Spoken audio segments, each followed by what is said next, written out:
ڕۆژێک دێت دایک و باوکمان لە ئێمە ڕادەکەن،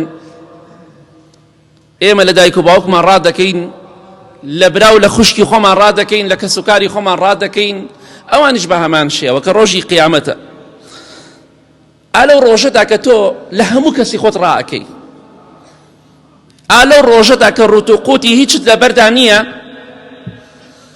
پێویستە تکا کارێک شەفاعەتکارێک لە دنیادا بۆ خۆت مسەوگەر بکەی بە ئیزنی خوا، بۆی لەو ڕۆژەدا شەفاعەتت بۆ بکە لە ساحەی مەحشەر.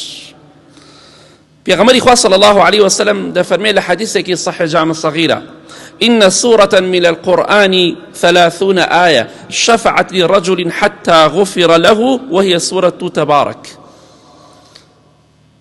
دەفەرمێ لە قورئانی پیرۆزە سورەتێک هەیە 30 آيەتە،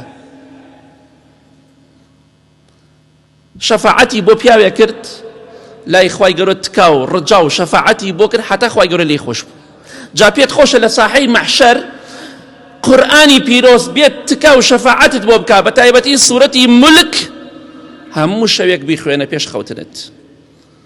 کاتێک دەزانێت ڕۆژی قیامەتە، لەو ڕۆژەی لە هەموو خەڵکی ڕائەکەی، لەو ڕۆژەی هیچ لەبەردانیە، لەو ڕۆژەی ترس و خەوف تۆی داگرتووە، کاتێک ئەزانی سوورەتی تەبارەکە لە دنیادا هەموو شەوێک خوێندت، دێ بۆ شەفاعەت و تکا لای خوای پەروەردگار. بێگومان شەفاعەت و تکای قورئانی پیرۆز ڕەتکردنەوەی نییە، بۆیە ئینشاءڵڵا لەبیرت نەچێ.